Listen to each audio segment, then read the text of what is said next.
रामायण काल की वो कन्याएं जिनको मिला था आजीवन कुंवारी रहने का वरदान, ऐसा मानते हैं वे कुछ भी करती हैं तो भी उनका कौमार्य कभी नहीं टूटेगा। यह सोचना दिलचस्प है कि पौराणिक काल में ऐसी कई लड़कियां थीं जिन्हें यह वरदान मिला था कि अगर वे प्यार भी करती हैं तो भी उनका कौमार्य कभी नहीं टूटेगा। लेकिन यह सोचना दिलचस्प है कि किस लड़कियों को इतना बड़ा वरदान मिला और क्यों यह अटकलों का विषय है। नमस्कार दोस्तों, धर्मा वचन चैनल पर आप सभी का स्वागत है।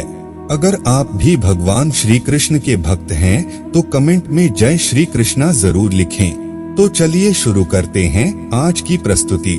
रामायण के बालकांड में देवी अहिल्या का सबसे पहला नाम आता है। उसकी सुंदरता, सज्जनता और सद्गुणों ने उसे एक बहुत ही आकर्षक महिला बना दिया। ऋषि गौतम उनके पति थे। जब वे जंगल में रहते थे तब उन्होंने अपनी तपस्या की ओर ध्यान दिया। शास्त्रों के अनुसार देवराज इंद्र ने अहिल्या के पति को तब धोखा दिया जब वह उससे प्रेम करने के लिए उससे दूर थी। हालांकि ऋषि गौतम एक बार फिर आश्रम लौट आए। जब उन्होंने महसूस किया कि अभी तो रात है, सुबह होने में अभी समय है। सौभाग्य से इंद्रदेव उनके आश्रम से बाहर आ रहे थे। जब ऋषि उसके पास पहुँचे तो देवेंद्र को पहचान गए और वह मुस्कुराया। इंद्रदेव और देवी अहिल्या को देवराज इंद्र द्वारा किए गए दुष्कर्म के बारे में जानने के बाद क्रोधित होने के बाद ऋषि ने श्राप दिया था। देवी अहिल्या के क्षमा याचना करने पर गौतम ऋषि ने कहा कि तुम यहाँ चट्टान के रूप में निवास करोगी क्योंकि इसमें मेरा कोई दोष नहीं है। त्रेतायुग में भगवान विष्णु का स्पर्श एक बार फिर तुमको बचाएगा जब विष्णु राम का अवतार लेंगे। इसी लिस्ट में अगला नाम आता है लंकापति रावण की पत्नी मंदोदरी का। मंदोदरी के अलावा उनका दूसरा नाम चिरकुमारी था।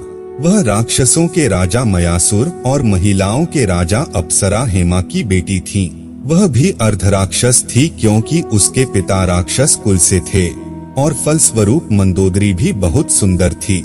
वहीं अगर मंदोदरी के विवाह की बात करें तो महादेव के एक वरदान के कारण उनका विवाह लंकापति राक्षस रावण से हुआ था। महादेव से मंदोदरी ने पति को वरदान के रूप में पृथ्वी पर सबसे शक्तिशाली और शिक्षित पुरुष होने का अनुरोध किया था। रावण से विवाह के बाद उसने मेघनाद, महोदर, प्रहस्त और विरूपाक्ष भी कर्मवीर जैसे मजबूत पुत्र पैदा किए। पुत्रों को जन्म देकर भी मंदोदरी का कौमार्य अखंड रहा। वास्तव में उसके पास अनंत कौमार्य था। इसके साथ ही अगर अगली लड़की की बात करें तो तारा का नाम आता है। तारा को ज्यादातर लोग कम ही जानते हैं। समुद्र मंथन के समय एक अप्सरा निकली। बाली की इच्छा उसे अपनी पत्नी बनाने की थी, साथ ही सुषेण की इच्छा भी उसे अपनी पत्नी बनाने की थी। तारा का पति उसके बाईं ओर खड़ा था और उसके पिता दाईं ओर खड़े थे।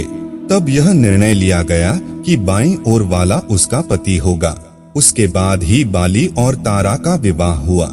बाली के भाई सुग्रीव द्वारा बाली को मारने के बाद उसकी पत्नी तारा को बहुत दुख हुआ।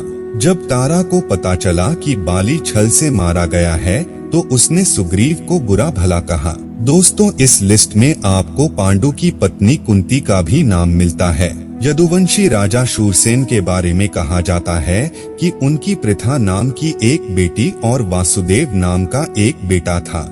शूरसेन की मौसी के निःसंतान पुत्र कुंतीभोज ने शूरसेन से उपहार के रूप में पृथा को प्राप्त किया।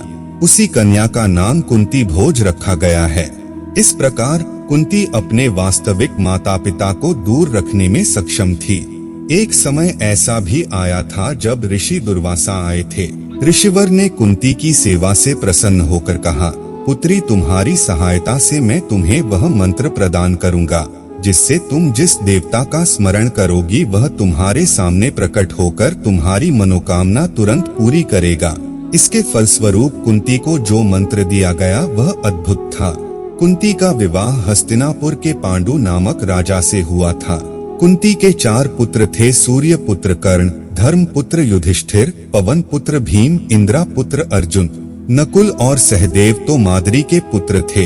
तो दोस्तों, आज के लिए बस इतना ही। उम्मीद करते हैं हमारे द्वारा दी गई जानकारी आपको पसंद आई होगी। तो मित्रों, अगर यह वीडियो आपको पसंद आई हो तो लाइक और शेयर जरूर कीजिएगा। अगर आपने हमारे चैनल को सब्सक्राइब नहीं किया है तो जरूर करिए। और हाँ, वीडियो को अंत तक देखने के लिए आपका बहुत बहुत धन्यवाद।